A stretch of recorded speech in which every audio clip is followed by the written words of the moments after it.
guys, as you can see, it is a miserable day out, night out, evening. Why I'm out here in the wet, overgrown garden is I need stuff for the worms for the winter. And before the celery all completely dies back from a hard freeze we're about to get, I'm going to cut all the stalks off. And then I'm going to go ahead and get ready to freeze it all in the freezer. A subscriber let me know that if you freeze all the stuff, it breaks down easier. I'm going to show you guys what frost does. Remember the garden? This thing's really dead now. Even all the fig trees got hit hard. By the way, guys, thanks for subscribing. If you just found our channel, please like, comment, and subscribe. We really do appreciate it. But let's get some of this celery done. I'm actually going to split the achilla up that I have and put it in the smaller pots and keep it indoors to keep that growing too. We're going to have all kinds of plants growing indoors this year and try to keep them alive. But let's get the celery, then we'll go in and split up that achilla, put it in its own separate little pots, and then put it under the lights we got there. So here's all the celery I'm going to take down rather than let the frost kill it all back. But look at this garden. I promise you guys, we're going to get out here and clean this up. But when we come out here and clean this up, instead of trying to do it all at once, because obviously you see down here is a mess. Instead of doing it all at once, I'm just going to section off sections. So we'll start like right here, clean all this up here, prep the beds, get them all buttoned up for the winter time. And then we'll move down to here. I guess I'm going to pick all these gourds here. Wow, look at this one. That's a big gourd. We gave Wes and Mariah one over in Tennessee. They came to visit. But look at all these big gourds here. And look, guys, here. The fig tree got hit hard. Everything's dead. We even had some figs on it, but they never ripened. Oh, they just fell off. But not bad. I don't know how we're going to dig this tree up. And then we're going to get to these two guys. That'll be in another video. All these loofah need to be harvested before they go. Yeah, they're still. I guess I might have to pick these before we get a freeze. All these are done. These ones aren't quite done. You see them right here. This means they're done. They've dried out. So, wow, this one really dried out. Where'd the loofah go? Is it in? Oh, yeah, it's in there. So we are going to get to these eventually. See the loofah sponge? Oh, I pulled the whole thing down. And this mess. So this is all the celery I'm going to cut down right here. I mean, I probably should pull it from the ground, but... So I'm just going to come in here, do this.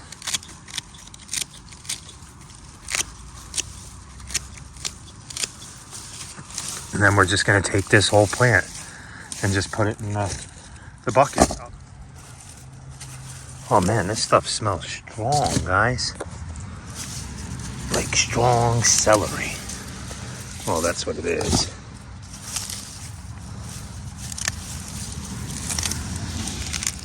From what I understand, these... Oh man, look. It's pretty dry. So from what I understand, worms eat really fast. So we definitely want to make sure we have enough. Look, the nasturtiums everything got hit this week. And we're going to collect all the, you can see the echinacea out there. We're going to collect all the seeds from the echinacea. Man, what is this over here still that's purple? Oh, this is a verbena. Verbena. Nice. Peppers.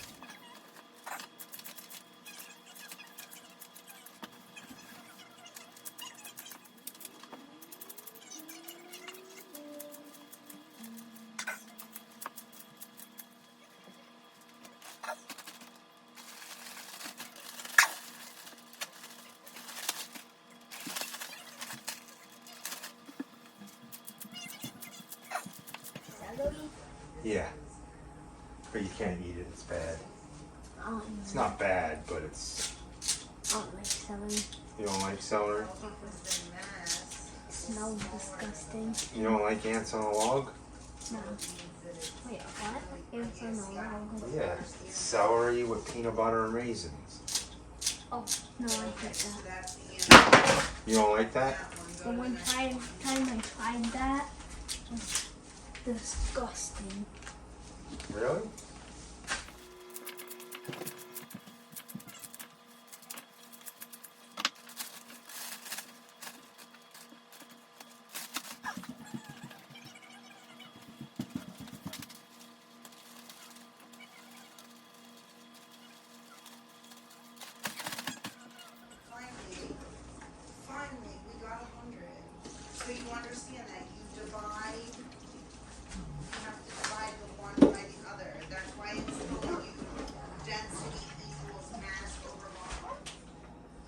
Okay guys, I know I said I was gonna separate the Achilla in this video, but I'm not. We're changing plans because of this is gonna be a spur of the moment propagation. We did a cleanup the other day and got some Loropetalums and some juniper. Now I don't know, this is blue rug juniper. I don't know if we can propagate this. We're gonna try, it doesn't hurt to try. I have things made to do it already, and we're just gonna see if we can make it work.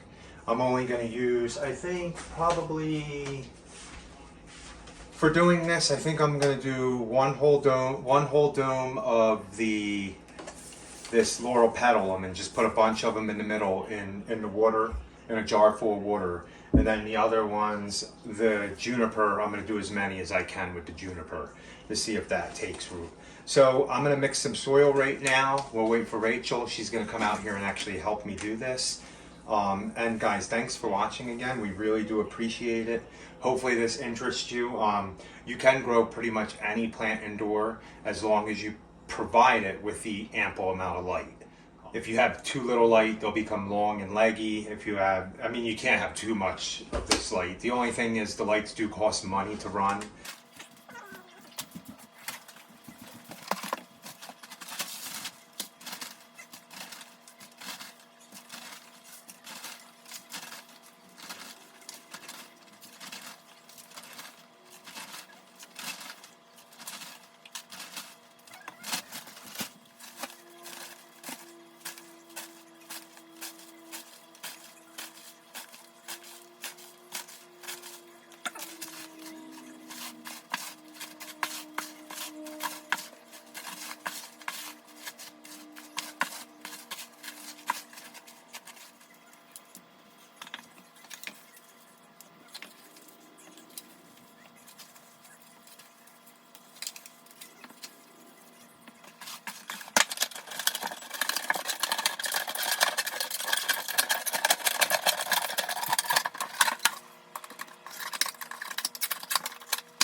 Okay guys, I got all these ready for when me and Rachel start this in a few minutes. I gotta go get her. I got everything cleaned up. I have my rooting powder here that we're gonna use. I ended up having to cut another one of these things you guys seen because I kind of am using them all. All these I ended up cutting, I'm not gonna use. I have an idea for something else though. We're gonna run it by Rachel and see what she thinks. I cut them for here, but as you can see, I have all my plants kind of sitting in these. What that does is I have so many. I probably have about 50 more of these water jug things. It makes it easy. No water can get out. Water stays in the bottom. And then when I'm ready to re-water these, I can then take the water that's in the bottom and recycle it through the plants. And the stuff that I think needs more. So this Pieris, we want to try to clone. So we want to try to keep it alive and see if it puts on new growth.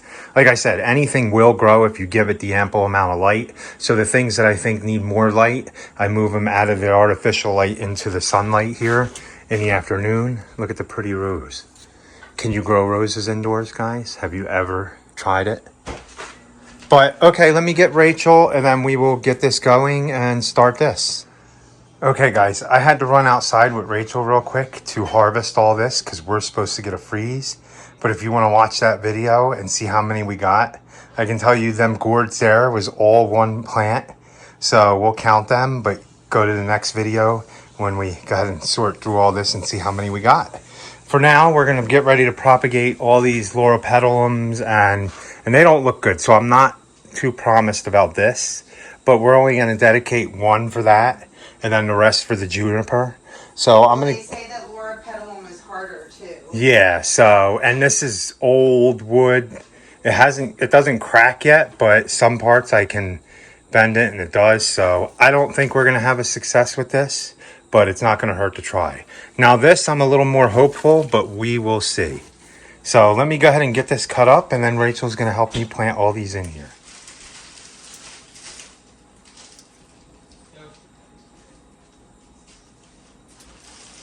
No, he said not to cut them. Not to cut what? Remember, he said not to cut junipers. No, he said not to cut arborvitae.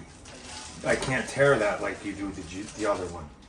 So I'm just going, I mean, I guess I could. Yeah, that's exactly what he said with evergreens, to tear it like that. Oh, okay. Right?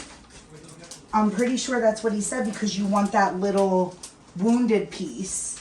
Okay. Okay, guys, so that didn't go as I wanted with the recording. I did record us propagating all these. We did like 2 containers over there that I showed. We did 2 containers over there. Rachel helped me out, but I don't know. I guess I didn't push record. And here, like I said earlier, she did all the Loropetalums. I did all the junipers. And I'm going to do more juniper. Hopefully, I can get 2 more of these with juniper. So we have at least 100 juniper plants. And everything else is looking good. We'll have to see how these do, if these turn out okay or not. These are hydrangeas, and if you guys haven't seen the earlier videos, we did fuchsia first. We have 1, 2, 3, 4, 5, 6 domes of fuchsia, because I wanted a lot of them. We have 2 of hydrangea, 1 Loropetalum now, and then we have the juniper. We're going to add more. We're going to try to get the rose bush, try to get this. We're going to do all these if I can get these to come back a little bit better. These ones on the ground look a lot better. And then we're going to do these. So stay tuned for all that fun stuff. We'll show you if you guys follow us. We're going to check in them on every 3 weeks on these cuttings. The fuchsia were first. The hydrangeas were next. And then now these we'll do them in stage. And Rachel got this from the garden. Oh, yeah. I wanted to show you guys. Look. Yeah, baby. So, nice, right? Yeah, here's a red one. It's still firm, though. Nice. Yeah. So, I'm excited because I like jalapenos. And then we also got the echinacea while we were out there. We're going to do it all. And an update on the fuchsia that I already cut back for the clones. I'll update you guys on that. See all the new growth coming in on these fuchsia plants? I'm like cooking dinner and stuff, so my hair is all crazy. And I wanted to get an ending with Rachel. We haven't in the last couple of videos. She helped me do the Loropetalum. Yeah. We are not too confident with that. No, I mean, we were doing research. We're constantly always doing research. But I was doing research and I was watching Jim Putnam, if I'm saying it correctly, from HortTube. And he said that Loropetalums were his most difficult to do. So, and he did them in spring or August. Yeah. We were doing them in the dead of winter when they were going into dormancy. But if it works, it works, like we said. And then we did junipers. I only did 1 container so far. In this 1 container, we have, 7 times 4, 28, like 35 junipers. So, and these are blue rug junipers. So I had to trim off somebody's. They have them like hanging over their wall, and it was like walking into the walkway or going into the walkway. Yeah. It was going into the walkway, and they were going to have a party today. So that's why I ended up getting them. And then after I trimmed them, I'm like, oh, wait a minute. We can try to propagate. I'm more hopeful with these though. Yeah. Because they're green. I think, what did I say? We have about 35 in here probably. I'm going to do probably another 35. I'm going to try to get 100 cuttings all together with the blue rug that's junipers. cool, right? Like we say, we do landscaping and lawn care if you guys follow our other channel. And it would help to have these plants. I mean, if I could turn 100 cuttings into 50 plants that are viable in like 2 or 3 years, you're talking about we paid nothing. And then, to run the lights and stuff to do this. Yeah. The lights and the gel, obviously, the what is it called again? The rooting. The rooting hormone. So the rooting hormone costs money. For this little container of powder, I think it was about $10-15. And we also have that in our Amazon store as well. And then we got a little gel too, but Coral didn't use the rooting gel yet. He's only been using the powder. So we'll see. We'll see what happens. So guys, it's all trial and error. And like I said, you guys are learning with us. And if this inspires you to take one of your house plants and take a cutting off and try it yourself to multiply your little house plant. Yeah, you guys can do it. Yes, the house plants are the easiest to do. You already are putting them in a lit area. They're already growing. So if you want to try it and let us know how that went. Yeah, that's our next, we figured that we can wait to do the house plants because they're inside. We wanted to get everything that was freezing first. So guys, we appreciate you. Yes, definitely. Thanks for watching. Please like, comment, share, and subscribe. And be happy, guys. Or at least try. Have a good night.